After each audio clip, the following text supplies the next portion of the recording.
لا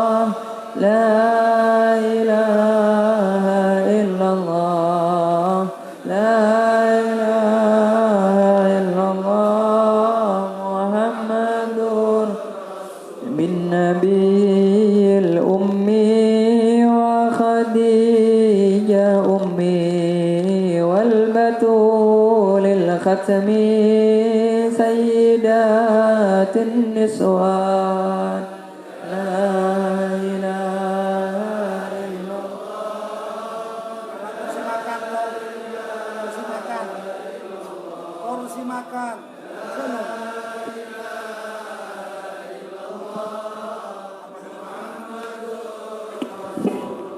للنبي الأمي وخديجة أمي والبتول الختم سيدات النسوان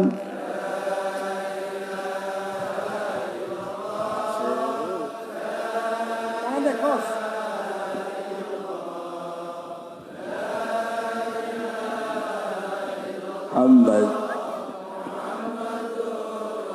بنبينا الجاء من أبينا آدم وبنوح الأقدام وخليل الرحمن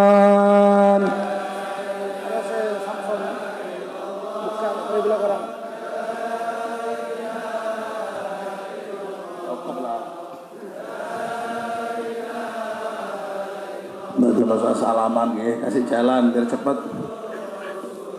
بأهل طار بشار والفقيه المشهار وبيال علو الأبر من بهم حالزان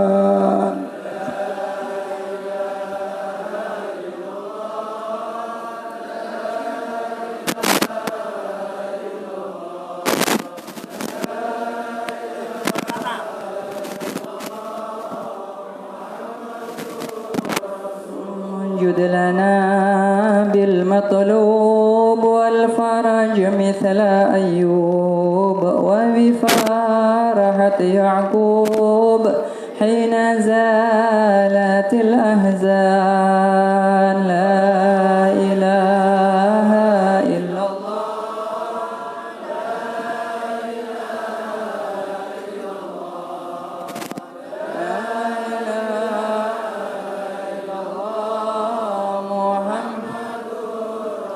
الفقير المهضار قائما في الأسار قائلا يا ستار جد لنا بالغفران لا إله إلا الله لا إله إلا الله لا إله إلا الله والصلاة الدائم على النبي بن هاشم عد من هو قائم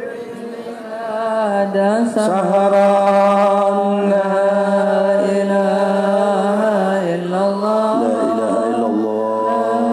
لا إله إلا الله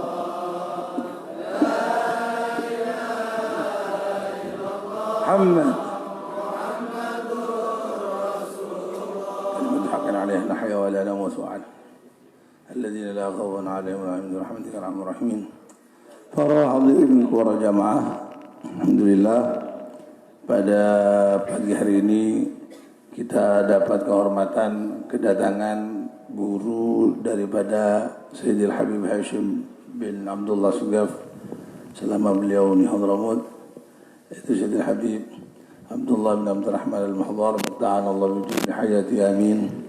Kami ucapkan ahlan wa sahlan bi hudurikum, dan mudah-mudahan kehadiran beliau membawa keberkahan bagi kita semua. Mudah-mudahan beliau dipanjangkan umur oleh Allah Subhanahu wa taala sehingga lebih banyak memberikan manfaat kepada umat Nabi Muhammad sallallahu alaihi wasallam.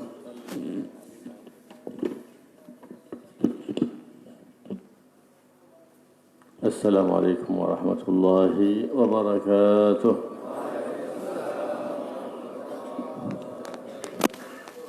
الحمد لله الذي بنعمته تتم الصالحات،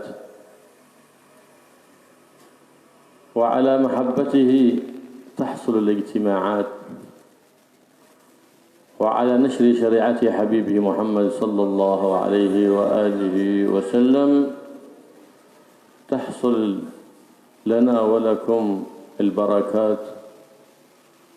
والصلاة والسلام على سيد السادات سيدنا ومولانا محمد صلى الله عليه وآله وسلم، سيد السادات الذي ما ذكر في مكان إلا ونزلت البركات والرحمات على من حضر وعلى ما حضر، فنسأله سبحانه وتعالى كما جمعنا وإياكم في هذه البكرة المباركة أن يجمعنا به صلى الله عليه وآله وسلم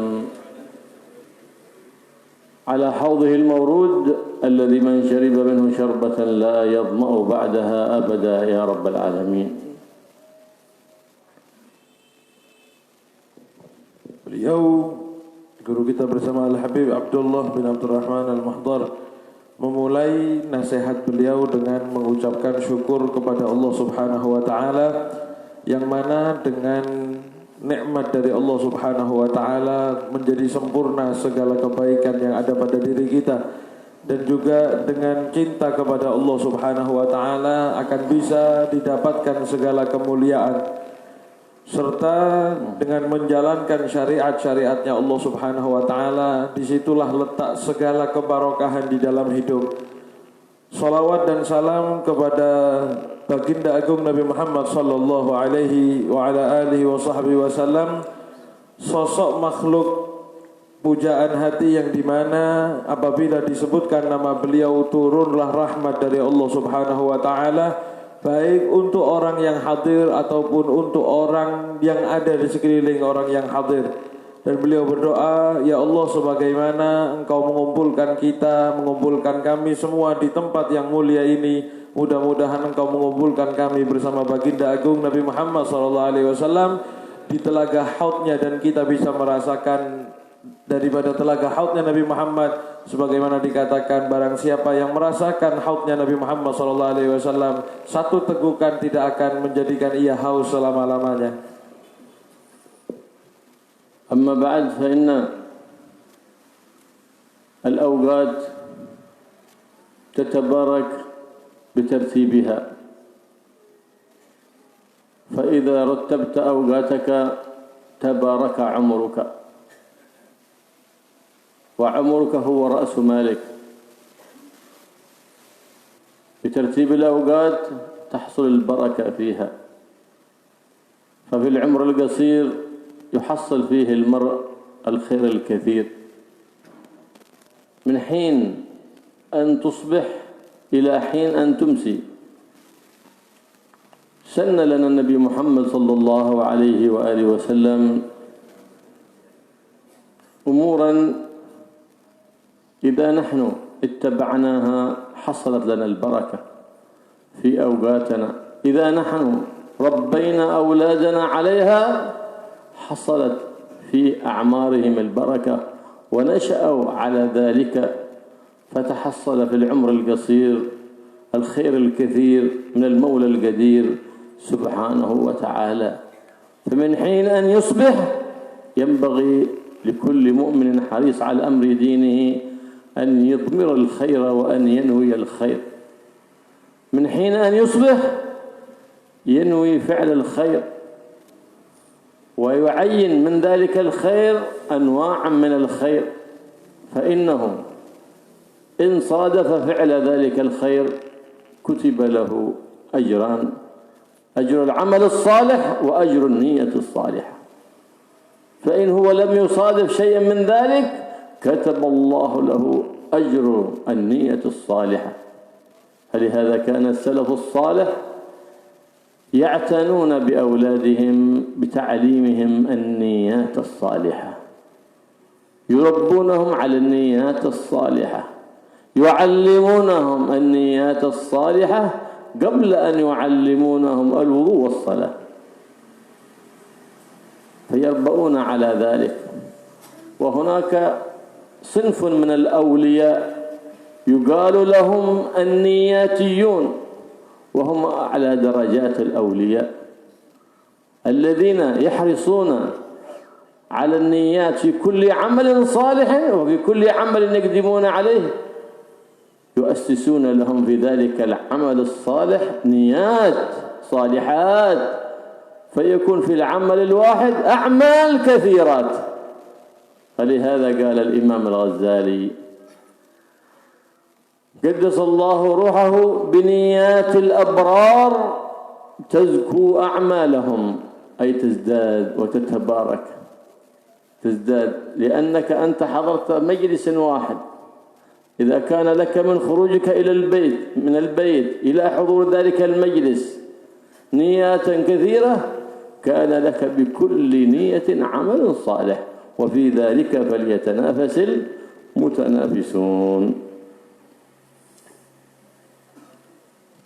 Beliau mengatakan bahwasannya waktu yang kita miliki ini adalah waktu yang akan menjadi barokah, yaitu dengan cara menyusun waktu tersebut dengan amal-amal yang soleh.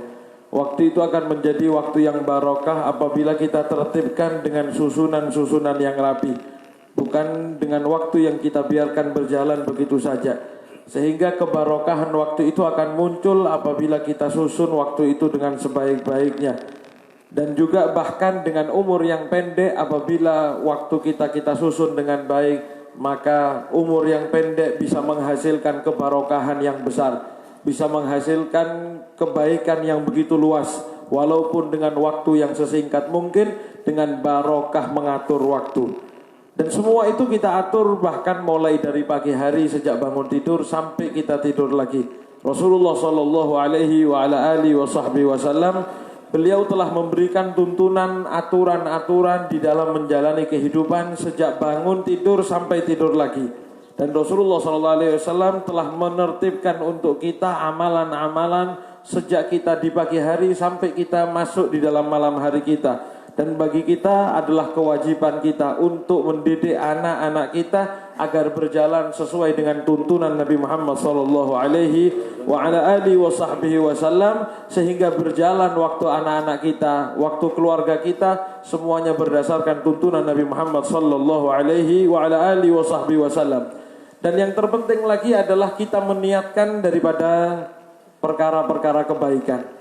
Kita tanamkan niat yang luar biasa, niat yang baik, dan kita ajarkan kepada anak-anak kita niat yang baik, dan kita niatkan dengan amalan-amalan tertentu.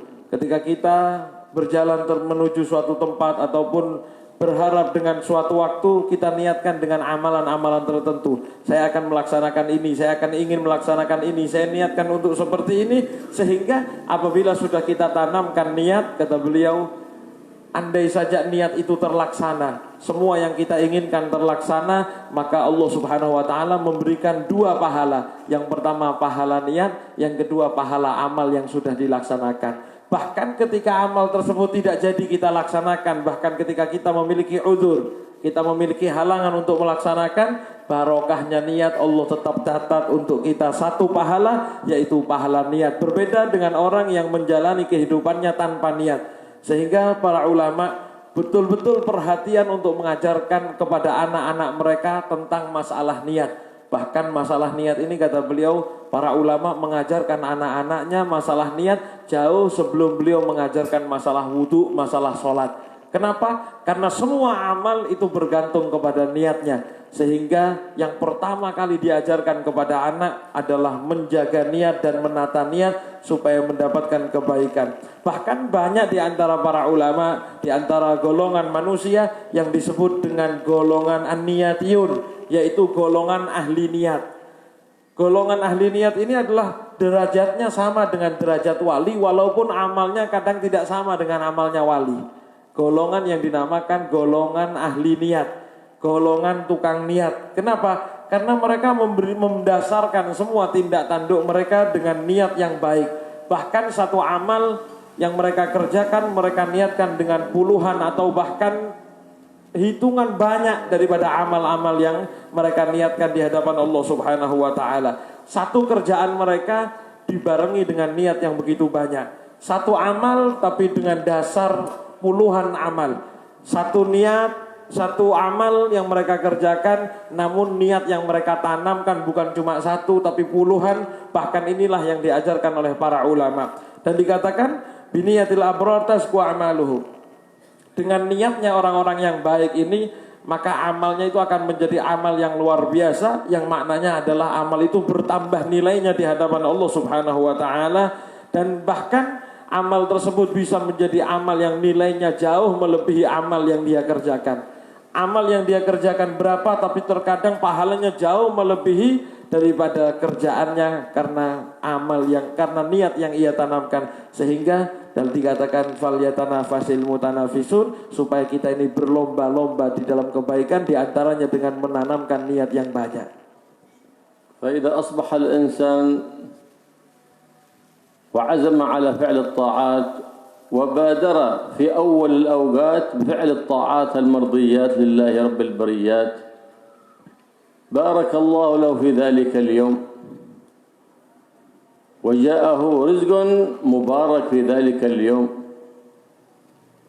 وإن هو لم يعتني بالطاعات في أول يومه ذهب عنه رزق ذلك اليوم أو بعض رزقه كما قال النبي محمد صلى الله عليه وآله وسلم الصبحة تذهب الرزق.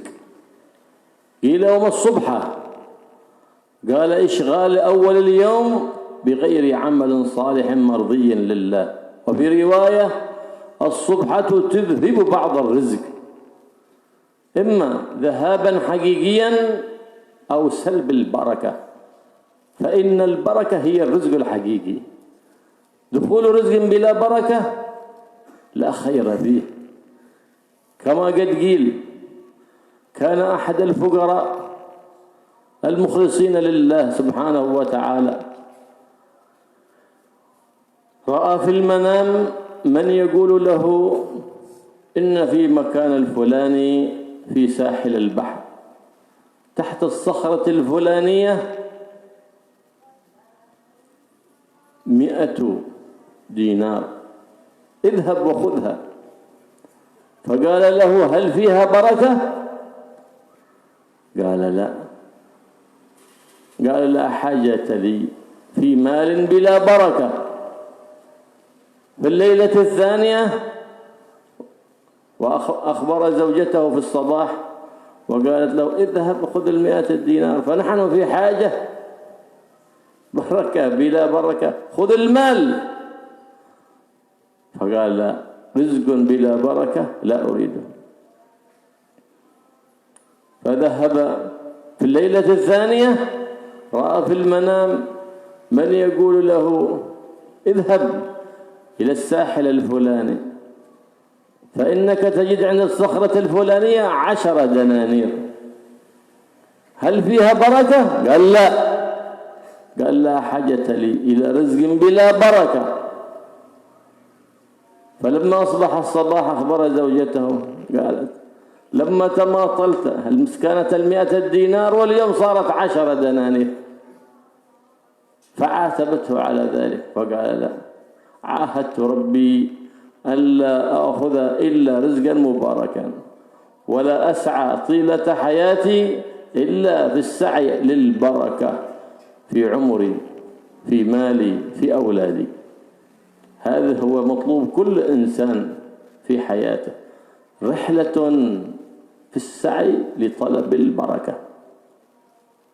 فلما كانت الليلة الثالثة رأى في المنام من يقول له اذهب في ساحل كذا تجد عند صخرتي كذا دينارين.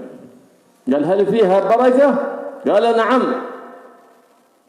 فذهب إلى تلك الصخرة وجد دينارين فأخذهما واشترى بهما سمكتان ووجد في جوف كل واحدة منهما درتان فباع تلك الدرر بأعلى وأغلى الأثمان حتى نقله الله ببركة ذلك الرزق من الفقر إلى الغنى، لكن مع الشكر لله. أما أن تنتقل من الفقر إلى الغنى مع جحد نعمة الله فهذه من النقمة لا من البركة. أن تنتقل من الفقر إلى الغنى مع تذكرك لنعمة الله وشكرك لله وصرفك لما أنعم الله به عليك في طاعة الله، هذا رزق مبارك. فلهذا يقول النبي محمد صلى الله عليه وسلم: نعم المال الصالح للرجل الصالح، لأنه يأخذه من حله ويضعه في محله. أما الذي يبدأ يومه في أول اليوم بالنار فإنه قد أذهب بركة رزقه وبركة وقته. من أول ما يصحى من النوم يشعل النار، يتفاءل على نفسه بالنار، وهو بعد صلاة الفجر يقول: اللهم أجرنا من النار. فكيف تفتتح يومك بالنار؟ هذا لعمري في القياس بديع. ما يحب النار أحد إلا يتعوذ من النار. فالذي يفتتح يومه بشرب النار، شرب التنباك، فإنه يذهب بركة يومه. وبعض الناس يفتتح يومه بالنظر في التيفي، في السوشيال ميديا، ويظن نفسه أنه على خير وأنه يبحث عن أخبار المسلمين. هذا وأن من لم يهتم بأمر المسلمين فليس منهم. هذا غره إبليس الخسيس. هذا إنما هو في الخوض فيما لا يعني، وليس هو من الرحمة بالمسلمين. الخوض قال صلى الله عليه وآله وسلم: من حسن إسلام المرء تركه ما لا يعنيه. فإن دخلت فيما لا يعنيك لقيت ما لا يرضيك، سواء نظرت في أمور السياسات أو في أمور الرياضات، كل ذلك لا خير فيه. وافتتاح يومك بغير طاعة لله مرضية له سبحانه وتعالى، فاحرص على أن تفتتح يومك بطاعة لله سبحانه وتعالى مرضية له، حتى يكون لك ذلك اليوم مبارك وتتبارك فيه أوقاتك.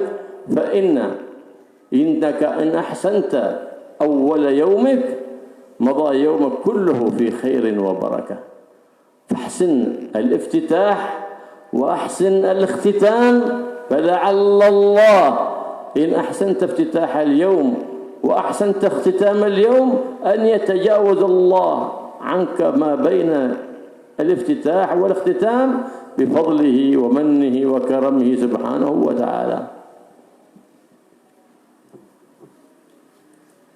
Beliau melanjutkan bahwasannya orang yang perhatian tentang waktunya akan mencari kebarokahan terhadap waktu yang ia jalani. Apabila orang perhatian terhadap waktunya, maka apabila datang rezeki terhadapnya pada hari itu, maka yang datang adalah rezeki yang dengan penuh barokah. Ia akan perhatian terhadap waktu yang ia jalani, khususnya di pagi hari, ia jalani dengan apa. Apabila ia jalani dengan kebaikan, maka hari itu akan datang rezeki yang penuh dengan barokah. Apabila ia jalani hari yang pagi hari itu dengan kejelekan atau dengan hal-hal yang sia-sia, maka apabila masuk rezeki dengan yang sia-sia tanpa kebarokahan. Karena Rasulullah SAW bersabda bahwasanya as-subhah itu akan menolak daripada rezeki. Yang dikatakan kemudian ditanya Rasulullah SAW, apa makna as-subhah itu ya Rasulullah? As-subhah itu adalah menjalani pagi hari dengan hal-hal yang sia-sia, termasuk diantaranya tidur ataupun dengan hal-hal yang lain yang tidak ada manfaatnya, tidak penuh dengan kebaikan. Maka menjalani pagi hari dengan hal-hal yang sia-sia itu menghilangkan rezeki. Makna menghilangkan rezeki ini adalah para ulama sebagian yang mengatakan rezekinya pun yang hilang secara nyata, alias tidak ada rezeki. Orang yang menjalani paginya dengan hal-hal yang sia-sia, maka di hari itu dia tidak mendapatkan rezeki secara nyata. Ada yang mengatakan ada tetap mendapatkan rezeki tapi tidak mendapatkan kebarokahan dalam rezekinya itu. Jadi menjalani pagi dengan sia-sia itu menjadikan hari tersebut tidak mendapatkan rezeki, ataupun apabila ada rezeki yang datang sekalipun datang dengan tanpa barokah dari Allah Subhanahu wa taala. Ada diceritakan di dalam kitab bahwasanya salah seorang yang tergolong keluarga miskin, ada satu orang yang merupakan keluarga miskin berdoa kepada Allah Subhanahu wa taala untuk bisa diberikan rezeki oleh Allah. Beliau berdoa kepada Allah Subhanahu wa taala untuk minta rezeki, dan rezeki itu adalah rezeki yang barokah. Sehingga satu waktu ketika ia tidur, ia bangun dari malam harinya ia tidur, dan di dalam tidurnya ia mimpi satu orang soleh yang mengatakan, kalau kamu kepingin rezeki, datang ke pantai ini, di bawah batu itu ada uang yang berjumlah 100 dinar. Ada uang sejumlah 100 dinar yang apabila kamu ambil, kamu bisa pakai uang tersebut untuk kebutuhan hidupmu, sejumlah 100 dinar. Dan ketika dikatakan itu ada uang sejumlah 100 dinar, orang ini tanya, apa 100 dinar itu ada barokahnya? Maka dikatakan oleh orang yang menunjukkan tempat uang tersebut, itu 100 dinar besar tapi tidak ada barokahnya. Maka bangun di pagi hari dia mengatakan, kalau 100 dinar tidak ada barokah, tidak ada gunanya saya mau ambil. Ia kabarkan kepada istrinya, wahai istriku, saya tadi malam mimpi seperti ini, ada orang yang menunjukkan ada satu batu yang di bawahnya ada 100 dinar. Tapi saya tanya ada barokahnya, katanya orang tersebut tidak ada barokahnya, maka saya bilang tidak perlu harta yang tidak ada barokahnya. Maka kata istrinya, mas, eman-eman 100 dinar. 100 dinar, tidak usah urusan masalah barokah, mau barokah, tidak barokah, tapi tetap nominalnya 100 dinar mas. Kata dia, tidak, urusan saya adalah bukan urusan nominalnya, tapi urusannya adalah urusan kebarokahannya. Malam kedua ia mimpi kembali, orang yang sama mengatakan, kamu mau harta, mau rezeki? Ya, kamu lari ke pantai ini, kamu datangi tempat ini, di bawah itu ada 10 dinar. Apabila kamu mau, ambil 10 dinar itu. Ia tanya kembali, apa ada di 10 dinar itu kebarokahan? Dijawab, tidak ada barokahnya. Maka dia menjawab, saya tidak butuh harta yang tidak barokah. Pagi hari ia kabarkan kepada istrinya, dek, tadi malam saya mimpi, kemarin mimpi 100 dinar, malam ini jadi 10 dinar dek.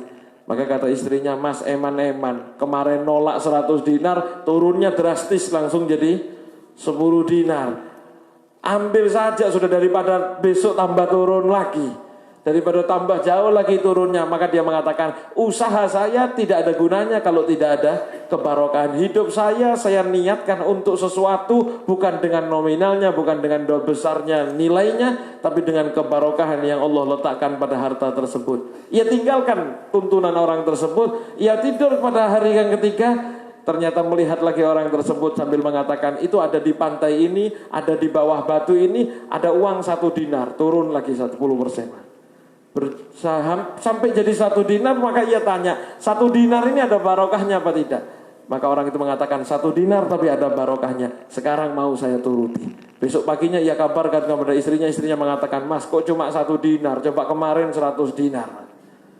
Ia akhirnya ambil harta tersebut. Ia ambil 1 dinar, ia pergi ke pasar, ia belanja ikan, dapat 2 biji ikan, 2 ekor ikan. Dia pulang ke rumahnya, ketika istri itu membersihkan ikan tersebut, ternyata di dalam perut ikan tersebut ada 2 permata, yang ketika dijual harganya jauh dari 100 dinar. Ini adalah bentuk kebarokahan yang diceritakan oleh para ulama, tapi dengan catatan kebarokahan yang menjadikan kefakiran menuju kekayaan. Kebarokahan yang bisa merubah orang dari kemiskinan, kemelaratan menuju kekayaan. Tapi dengan catatan apabila kekayaan tersebut dibarengi dengan syukur. Berapa banyak orang yang dirubah oleh Allah Subhanahu wa taala dari miskin menjadi kaya, tapi tidak dibarengi dengan syukur, sehingga kekayaannya bukan menjadi kekayaan yang barokah. Namun orang yang memikirkan barokah adalah ketika dirubah oleh Allah Subhanahu wa taala menjadi kaya, menjadi memiliki rezeki, tapi rezeki yang akan menuntun ia untuk selalu bersyukur kepada Allah Subhanahu wa taala. Sehingga tidak heran Nabi Muhammad SAW bersabda, "Ni'mal malus salih lirrajulis salih." Sebaik-baik harta itu adalah harta yang baik di tangan orang yang baik. Harta baik tapi di tangan orang yang salah, hartanya tidak akan menjadikan ia bersyukur, malah semakin jauh dari Allah Subhanahu wa taala. Sehingga kata Kanjeng Nabi Muhammad SAW, harta yang terbaik adalah harta yang baik di tangan orang yang juga baik, yang akan selalu bersyukur kepada Allah Subhanahu wa taala, yaitu dia dapatkan dari yang baik dan dia keluarkan untuk hal-hal yang baik. Inilah orang yang perhatian kepada hartanya, kepada waktunya, kepada amalnya. Sehingga kata beliau, orang yang perhatian untuk urusan harta pasti juga untuk urusan kebaikan di hadapan Allah Subhanahu wa taala, ia pasti akan perhatian. Khususnya ia menjalani pagi harinya, ia harus perhatian terhadap kebarokahan waktunya. Jangan sampai ia buka harinya, kata beliau, dengan sesuatu kejelekan. Ada sebagian di masyarakat buka hari melek mata langsung urusannya sama korek, sama api.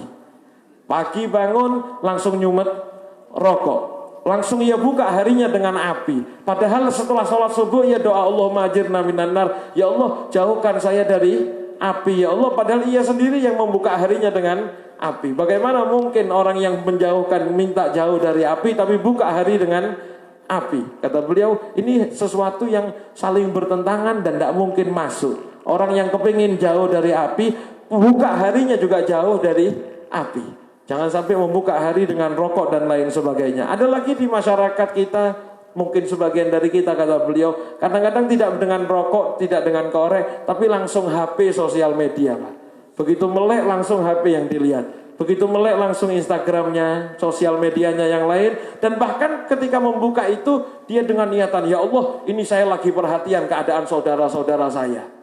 Dia buka sosial medianya sambil mengatakan, sambil niat bahwasanya ia ini lagi urusan perhatian terhadap kabar-kabar saudaranya. Ketahuilah itu tipu daya setan, supaya ia merasa bahwasanya buka HP dalam kebaikan, padahal itu bukan cara terbaik untuk membuka harinya, tapi dengan ibadah kepada Allah Subhanahu wa taala. Hal tersebut adalah sesuatu yang dikatakan masuk terhadap hal yang bukan urusannya. Terkadang setan mengatakan kepada kita bahwasanya itu kita lagi bersemangat ngurusi orang muslimin di sekitar kita, padahal itu bukan cara untuk ngurusi orang muslim di sekitar kita, tapi itu adalah melaksanakan sesuatu yang bukan urusannya. Dan Nabi Muhammad SAW bersabda, min husni islamil mar'i tarkuhu ma la ya'ni. Termasuk kesempurnaan Islam seseorang adalah meninggalkan apa yang bukan urusannya. Dan yang seperti ini tadi, sosial media dan yang lain sebagainya, bahkan kata beliau, lihat sesuatu kabar-kabar yang tidak penting ataupun olahraga dan lain sebagainya, itu bukan waktunya untuk di pagi hari. Kemudian ia mengatakan bahwasanya saya perhatian kepada sesama muslim, kepada saudara saya, tapi ia masuk di pagi hari dengan ketaatan kepada Allah Subhanahu wa taala. Maka kata beliau, usahakan kita masuk di pagi hari dengan kebaikan di hadapan Allah Subhanahu wa taala, sehingga hari itu akan menjadi hari yang penuh barokah. Kita buka waktu kita dengan kebaikan seperti pada pagi hari ini, maka pagi hari ini akan menjadikan hari ini menjadi hari yang barokah, menjadi hari yang penuh kebaikan dari Allah Subhanahu wa taala. Dan usahakan sebagaimana kita membuka hari dengan kebaikan, kita tutup nanti juga dengan kebaikan, sehingga awal yang baik, akhir yang baik, insya Allah tengah-tengahnya juga akan dinilai kebaikan oleh Allah Subhanahu wa taala. فاحرص على افتتاح يومك بطاعة لله سبحانه وتعالى، خصوصا أن تفتتح يومك بقراءة القرآن، ولو بما تحفظ من قصار السور أو قراءة ما تيسر من الفاتحة والإخلاص وآية الكرسي والمعوذتين. حتى ورد عن النبي محمد صلى الله عليه وسلم أنه قال: من قام ب10 آيات لم يكتب من الغافلين، ومن قام ب100 آية كتب من الصديقين. كل هذا ترغيب للعبد المؤمن في فضل الله سبحانه وتعالى، فإنه لا يطلع أحد على هذه الفضائل العظيمة من المولى العظيم على عمل يسير ثم يتهاون بذلك إلا متهاون بأمر دينه. فإذا أصبحت لا تفتتح يومك إلا بالطاعة، واحذر من النوم بعد الفجر، فإنه نوم يجلب الابتلاءات، يجلب الهم والغم، فتصبح كأنك مهموم وكأنك مغموم، يجلب الأمراض وأنت من حيث لا تدري إيش السبب. نحن في البيت هكذا أمورنا ملخبطة، هذه تضيع الأوقات المباركات وعدم إشغالها بالطاعات، هذا يسلب عنك بركة اليوم. فينبغي لكل عبد حريص على أمر دينه إذا أصبح الصباح أن يفتتحه بالأذكار والأوراد، سواء من كان تلاوة القرآن أو من ذكر الرحمن أو الصلاة على حبيب الرحمن محمد صلى الله عليه وآله وصحبه وسلم. فإذا أنت افتتحت يومك بالطاعة كان يومك كله مبارك. ثم بعد ذلك احرص أن تختم يومك بطاعة حتى يتجاوز الله لك عما بينهما من الأوقات. فإذا آويت إلى فراشك فاحرص أنك تتذكر يوم مماتك، فإن النوم هو أخو الموت. فهذا اليوم سأنام، الله أعلم هل أصبح الصباح مع الأحياء أو أصبح مع الأموات، الله أعلم. فما حقك إذا أنت فكرت بذلك؟ زاد إيمانك وزدت رغبة في الأعمال الصالحات وقمت بعمل مرضي لرب البريات. متى؟ إذا تذكرت الممات. فلهذا يقول النبي محمد صلى الله عليه وسلم: اذكروا هادم اللذات أو هادم، لأنه ما ذكر في كثير إلا وقل له، ولا ذكر في قليل إلا وكثر.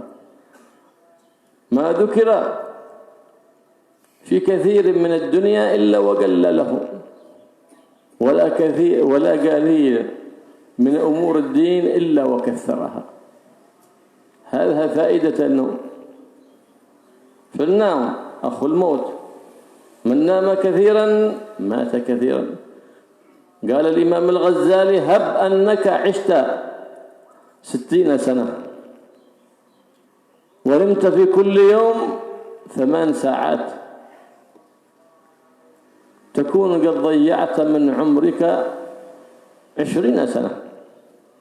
20 سنة في النوم، باقي 40 سنة، منها ما هو في أيام الصبا، ما هو في أيام الغفلات. فكم يصفو معك لمولاك لرب البريات. لكن إذا أنت أحسنت في البقية من هذه الأوقات وزكيتها بالأعمال الصالحات وبالنيات الصالحات، زكت تلك الأوقات وتباركت تلك الأوقات. فإن النبي محمد صلى الله عليه وسلم يقول: أعمار أمتي من 60 إلى 70، غالبا من 60 إلى 70. فنادى مولاه سبحانه وتعالى: إنك جعلت أمتي أقصر الأمم أعمارا. وقد كان في الأمم السابقة لهم الأعمار الطويلات، فأعطاه الله سبحانه وتعالى له ولأمته ليلة القدر التي هي خير من 1000 شهر. من أدركها 12 سنة فكأنما عبد الله 1000 سنة.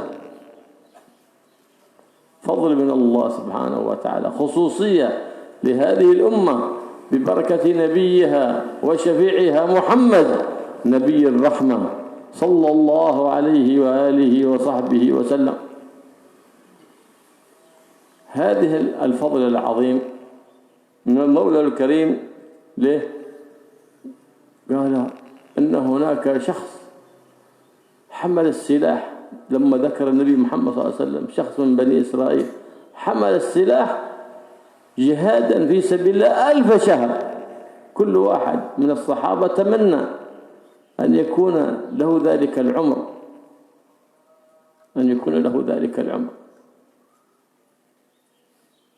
فأعطاه الله سبحانه وتعالى هذه الليلة المباركة ليلة القدر.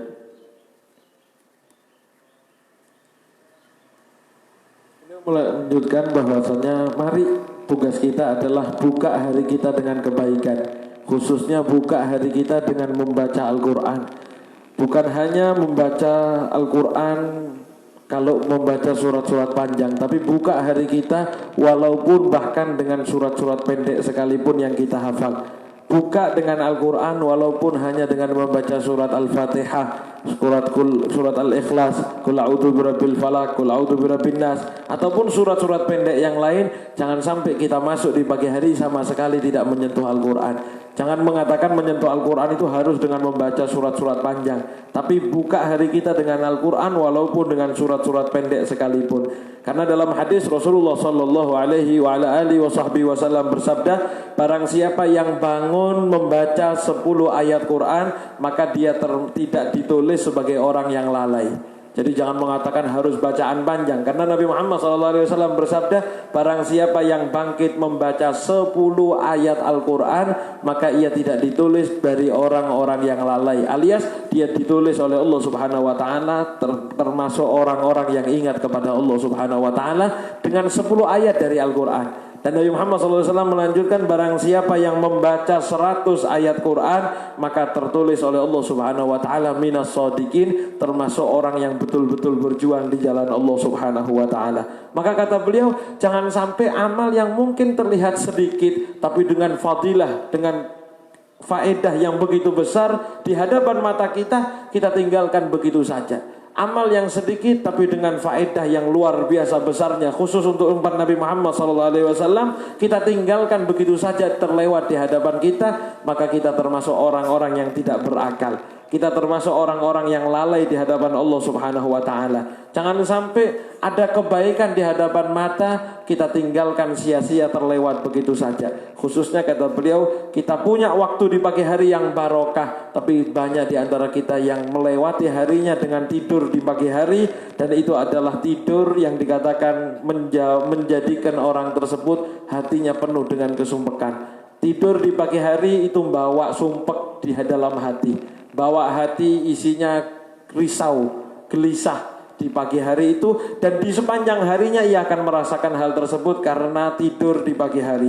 Maka kata beliau, jangan sampai kita lewatkan pagi hari dengan tidur, tapi lewati pagi hari dengan zikir kepada Allah Subhanahu Wa Taala, mengingat Allah Subhanahu Wa Taala dengan berbagai bentuk apapun itu bentuknya, baik dengan membaca Al-Quran, ataupun membaca zikir, atau bersalawat kepada Nabi Muhammad SAW, ataupun hadir ke tempat-tempat pengajian, ataupun membaca ilmu-ilmu agama dan lain sebagainya. Dan juga kita mulai pagi hari sebagaimana kita mulai pagi hari dengan kebaikan, usahakan kita tutup hati kita pejamkan mata juga dengan kebaikan. Maka kata beliau, sebagaimana dianjurkan di pagi hari untuk berzikir, untuk mengingat Allah, juga dianjurkan orang yang mau tidur, sudah naik ke atas kasur, sudah niat untuk tidur di malam hari, akhiri harinya dengan kebaikan. Kenapa?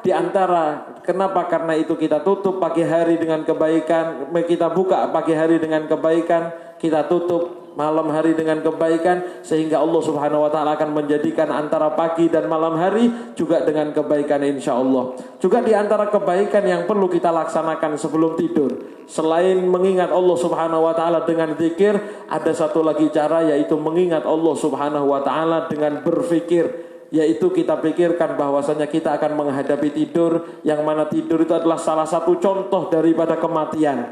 Tidur itu adalah salah satu permisalan untuk kematian, dan kematian itu adalah dianjurkan oleh Nabi Muhammad SAW untuk selalu diingat. Rasulullah SAW bersabda, perbanyaklah kalian untuk mengingat kematian, perbanyaklah kalian untuk mengingat sang penghancur kelezatan, yaitu kematian. Dan termasuk permisalan kematian adalah tidur. Sehingga apabila seorang menghadapi tidur, bayangkan akan menghadapi kematian. Ketika tidur, cara ibadah kepada Allah Subhanahu wa taala yang beliau anjurkan diantaranya adalah kita mengingat bahwasanya tidur ini adalah kita menghadapi kematian. Dan kematian ini harus selalu diingat, sebagaimana Nabi Muhammad SAW bersabda, perbanyak mengingat kematian. Karena mengingat mati itu faedahnya besar. Ketika dibacakan, ketika diingat kematian itu terhadap yang banyak, maka dia akan menjadi sedikit. Maksudnya ketika ada kemauan yang besar terhadap dunia, kemudian ingat mati, maka kemauan terhadap dunia akan menjadi sedikit. Begitu juga apabila dibacakan ataupun diingat kematian itu terhadap suatu yang sedikit, maka akan membuat suatu yang sedikit itu menjadi banyak. Maksudnya adalah ketika ibadah kita sedikit, keinginan kita untuk ibadah itu sedikit, kemudian kita ingat kematian, maka ibadah kita insya Allah akan naik. Maka semangat kita insya Allah akan naik dengan mengingat kematian. Maka kata beliau, tidur yang merupakan permisalan kematian ini adalah salah satu momen yang istimewa untuk kita jadikan sebagai niat bertafakur, untuk niat memikirkan bahwasannya kita akan menghadapi kematian. Belum tentu setiap yang tidur akan bangun di pagi hari. Kita tidak bisa menjamin ketika tidur malam hari kita bisa melek pagi hari juga masih di dunia. Berapa banyak orang yang tidur malam hari bangun sudah di alam lain, di akhirat, sudah di dalam kematian, sudah di dalam keranda. Maka kata beliau, jadikan tidur kita sebagai pengingat terhadap amal kita. Jadikan tidur kita sebagai penasehat untuk diri kita. Maka kata beliau, selain kita memikirkan kematian, kita ingat bahwasannya tidur itu adalah bagaikan kematian. Kita membuang-buang umur kita dalam tidur, berarti kita memperbanyak kematian pada diri kita. Al-Imamul Ghazali, beliau pernah mengatakan, ayo coba kita berpikir bersama. Andai kata kita ini dikasih umur oleh Allah Subhanahu wa taala 60 tahun lamanya, dan setiap hari kita tidur 8 jam, berarti sepertiga hari. Kita tidur 8 jam setiap hari, berarti sepertiga hari. Andai kata kita dikasih umur 60 tahun, berarti kita habiskan umur kita 20 tahun untuk sekedar tidur. Itu kalau hitungannya mulai hari pertama, Pak. Tapi kadang-kadang hitungannya bayi lebih banyak lagi tidurnya. Sisanya yang 40 tahun, ini belum tentu ibadah untuk Allah Subhanahu wa taala. Sisanya 40 tahun ada belum masa kecil, masa main-main. Belum tentu ketika itu semua diisi 40 tahun dengan ibadah. 40 tahun yang kita habiskan untuk hidup di dunia ini, selain yang 20 tahun untuk tidur, itu terkadang kita banyak habiskan dalam kelalaian kepada Allah Subhanahu wa taala. Andai kata kita hitung dari awal hidup kita, 40 tahun itu dipakai untuk ibadah, belum tentu semuanya untuk ibadah. Tidak mungkin untuk ibadah 40 tahun. Belum masa bayinya, belum masa anak-anaknya, belum masa lalainya, belum yang memang kita buang percuma untuk hal-hal yang sia-sia di hadapan Allah Subhanahu wa taala.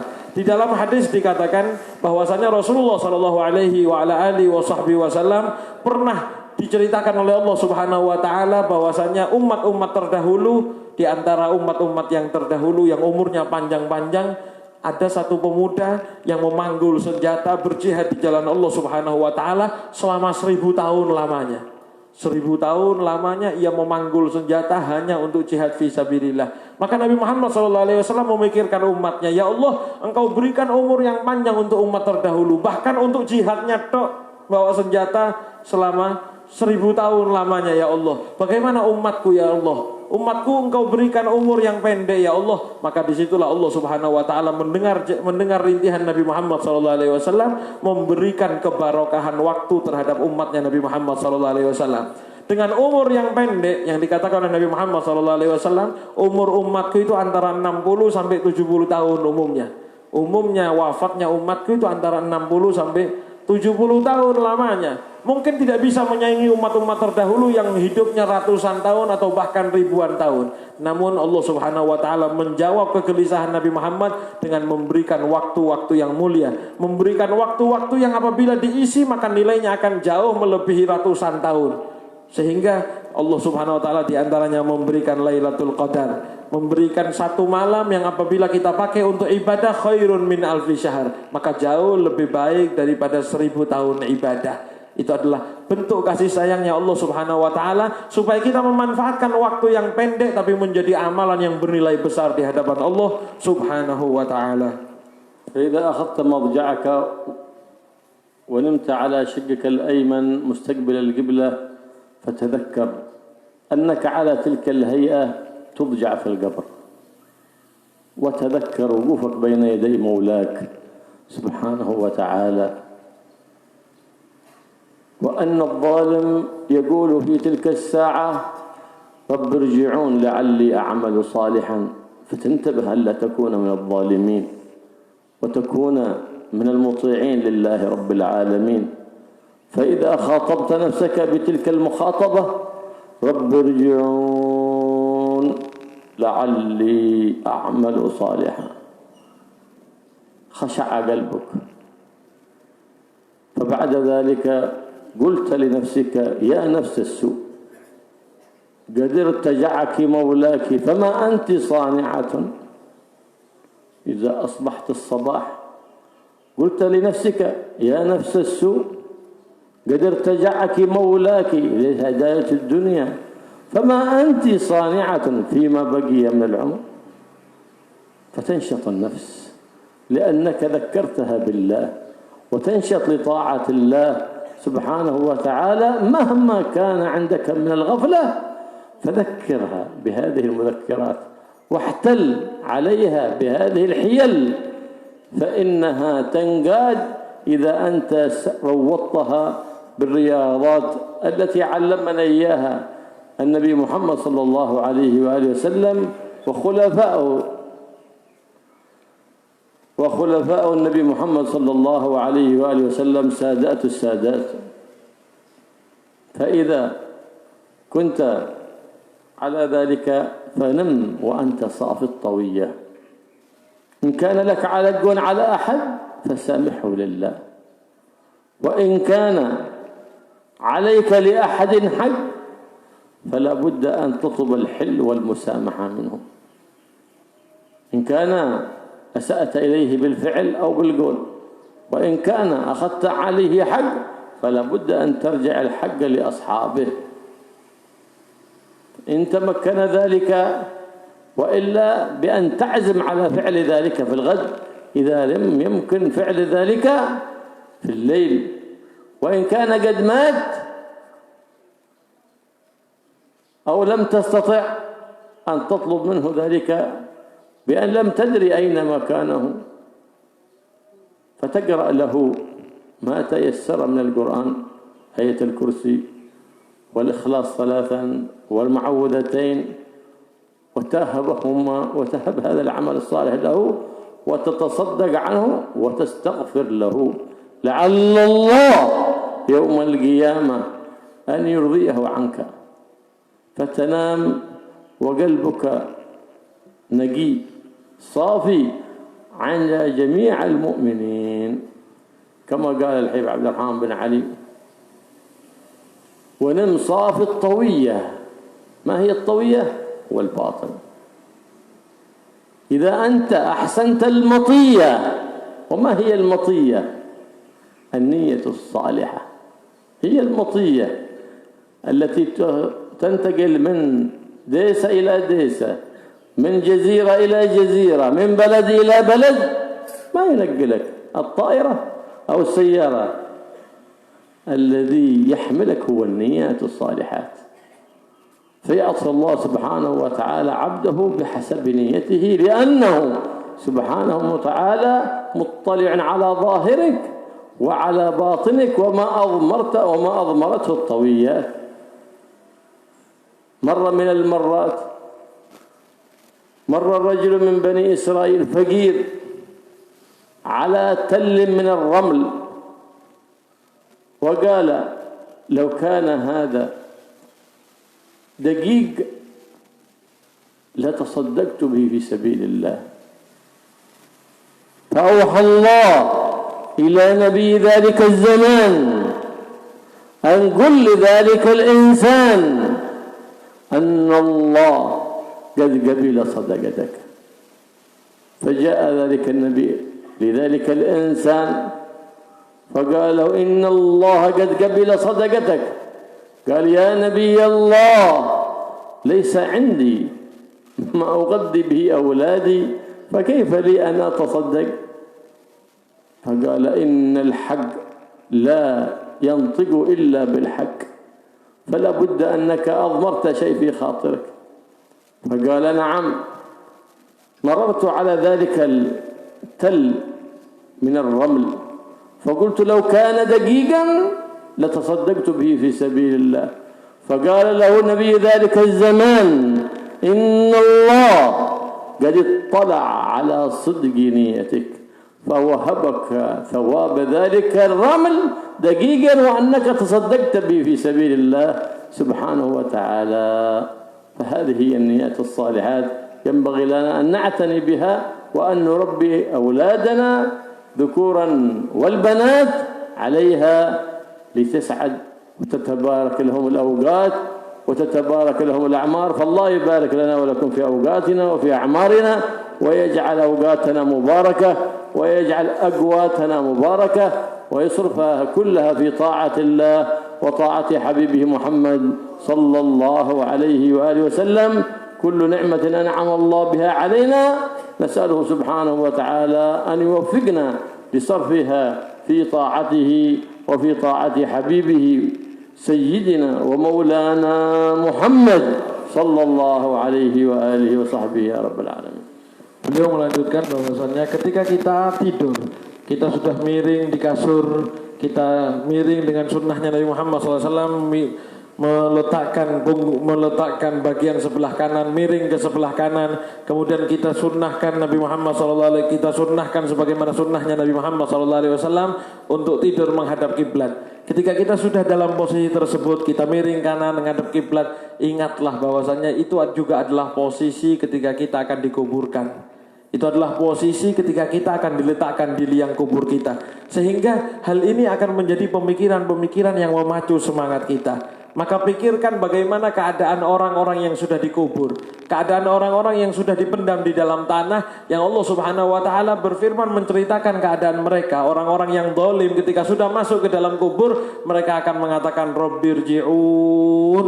Ya Allah, coba bisa balik ke dunia ya Allah. Coba bisa kembali lagi ke dunia ya Allah, la'alli a'mal sholihan, supaya saya bisa beramal soleh ya Allah. Dulu saya belum bisa beramal, coba saya bisa balik lagi ya Allah supaya saya bisa beramal. Dan ini adalah harapan yang sia-sia kata beliau. Harapan yang tidak mungkin orang yang sudah dikubur akan kembali bangkit menjalani kehidupan. Maka pikirkanlah pikiran-pikiran orang ahli kubur yang diceritakan oleh Allah sebelum memang kita menghadapi kenyataan tersebut. Jangan sampai ketika kita nanti dikubur baru kita berpikir seperti itu. Tapi tanamkan ketika kita akan tidur, kita bayangkan ya Allah, ketika saya dikubur saya pasti akan mengatakan Rabbirji'un. Sebelum datang masa itu ya Allah, saya tidur, insya Allah saya niat bangun untuk melaksanakan amal soleh. Saya niat bangun ya Allah untuk memanfaatkan waktu saya dengan amal-amal soleh yang membuat engkau ridho ya Allah. Katakan kata beliau, ajak ngomong diri itu. Ajak ngomong walaupun dalam kesendirian kita mau tidur, ajak ngomong wahai nafsuku, wahai jiwaku, wahai umurku, wahai badanku. Kamu ini sudah dikasih kesempatan hidup oleh Allah. Sekarang tinggal bagaimana kamu menjalani kesempatan itu. Sebelum datang masa kuburan, sebelum datang masa penyesalan, sekarang kamu masih dikasih waktu oleh Allah Subhanahu wa taala. Tugasmu adalah bagaimana engkau menjalani kesempatan yang telah diberikan oleh Allah Subhanahu wa taala. Inilah riyadhah, olahraga hati, olahraga sesungguhnya yang diajarkan oleh Nabi Muhammad sallallahu alaihi wa ala alihi wasallam untuk selalu kita pikirkan. Tidur pun kita memikirkan kematian. Tidur pun kita pikirkan sesuatu yang membuat hati kita semangat di hadapan Allah Subhanahu wa taala.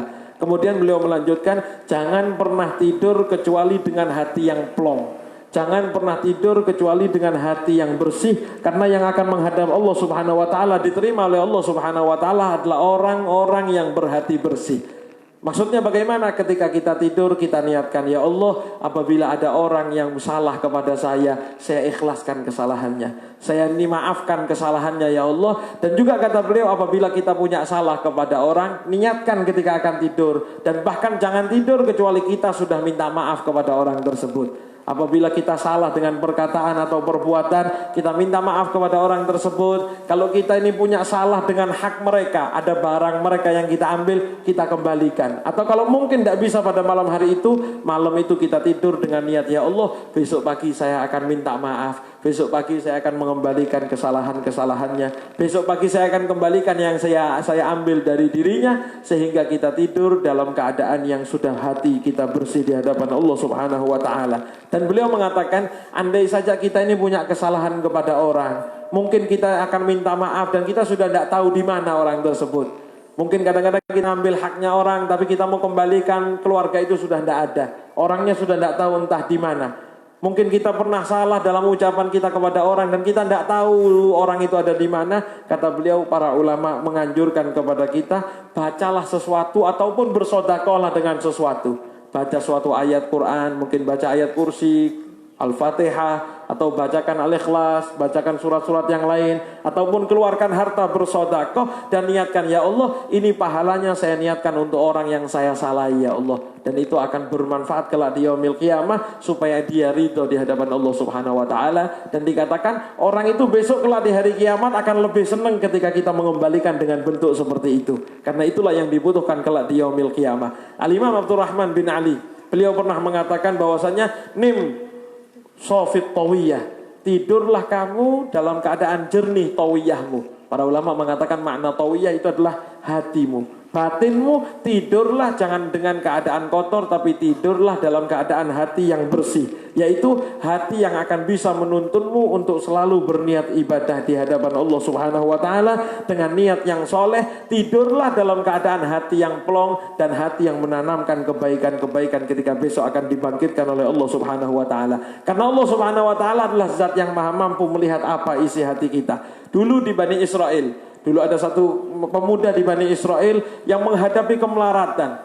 Di musim yang penuh kemelaratan, penuh paceklik. Musim itu musim yang berat untuk semua orang. Ada satu pemuda yang menghadapi kemelaratan yang begitu parah. Ia keluar dari rumahnya, ketika ia keluar dari rumahnya, ia melihat padang pasir yang begitu besar. Ada banyak batu-batu, banyak pasir yang di hadapan matanya. Ia berpikir, ya Allah, keadaan kampung saya, keadaan keluarga saya, keadaan orang di sekitar saya, semuanya dalam kemelaratan, kesusahan, ya Allah. Andai saja ini pasir itu adalah dakik, ini coba pasir ini tepung, ya Allah. Coba pasir ini adalah tepung, ya Allah. Saya kepingin semuanya saya sedekahkan ke orang, ya Allah. Saya kepingin bantu orang kampung saya untuk bisa merasakan makan walaupun hanya sekedar tepung, ya Allah. Dia mengatakan di dalam hati seperti itu. Ternyata Allah Subhanahu wa ta'ala ilhamkan kepada Nabi di zaman itu untuk datang kepada orang tersebut seraya mengatakan, wahai pemuda, Allah Subhanahu wa ta'ala sudah kabulkan sedekahmu. Kamu baru sedekah, ya, sedekahmu sudah dikabulkan oleh Allah Subhanahu wa ta'ala, diterima oleh Allah Subhanahu wa ta'ala. Pemuda tersebut bingung, wahai Nabi, untuk makan saja saya tidak punya, bagaimana untuk sedekah? Untuk sekedar makan saya tidak punya, bagaimana untuk sedekah? Kata Nabi tersebut, tidak mungkin. Allah sudah bilang kepada saya, sampaikan kepada dirimu, sedekahmu sudah diterima. Berarti ada sesuatu yang kau pendam di dalam hatimu. Kata orang pemuda tersebut, betul Nabi. Tadi saya jalan lihat padang pasir, saya bilang, coba padang pasir ini isi tepung kabeh. Coba padang pasir ini tepung semua, saya mau sedekahkan ke orang kampung saya. Kata beliau, itulah yang jadi diterima oleh Allah Subhanahu wa ta'ala. Bukan dengan amalnya, bahkan dengan niat yang soleh sudah dicatat oleh Allah Subhanahu wa ta'ala. Niat tersebut berbagai bentuk amal di hadapan Allah Subhanahu wa ta'ala. Maka kata beliau, ayo mari kita tanamkan, kita pelihara diri kita dengan amal soleh, yaitu dengan niat yang soleh. Kita didik diri kita didik anak-anak kita untuk selalu menanamkan di hati mereka niat yang soleh, dan kita tanamkan untuk hati mereka menjadi hati yang bersih di hadapan Allah Subhanahu wa ta'ala. Dan mudah-mudahan semua nikmat yang diberikan oleh Allah Subhanahu wa ta'ala menuntun kita untuk semakin dekat kepada Allah, untuk kita manfaatkan nikmat tersebut di jalan Allah dan menjadikan nikmat tersebut menjadi kedekatan kita di hadapan Allah Subhanahu wa ta'ala. Allahumma ya man wafaqahu al-khair wa anhum alayhi wa wafaqna al-khair wa anna alayhi اللهم إنا نبات نعمتك فلا تجعلنا حصاد نقمتك.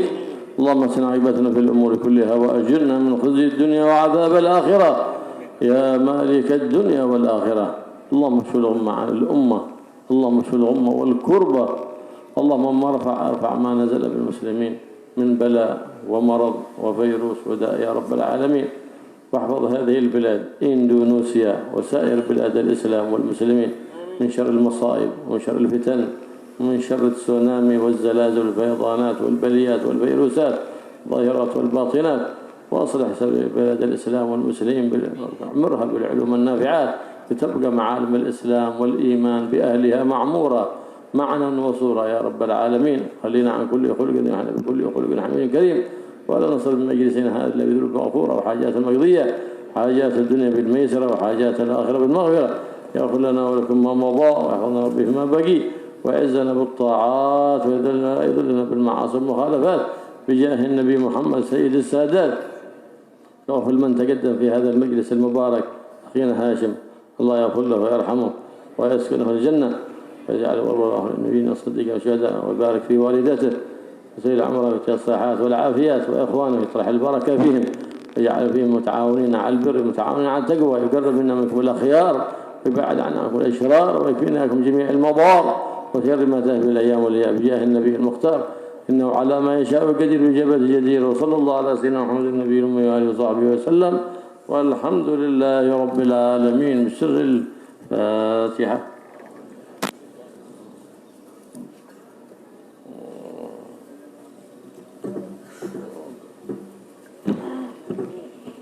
Mudah-mudahan barokah, manfaat, kasih jalan. Ojo dan mulai ketan ono dan pulang dulu sebagaimana biasa ketan. Kasih jalan. Ya Rahman Rahim.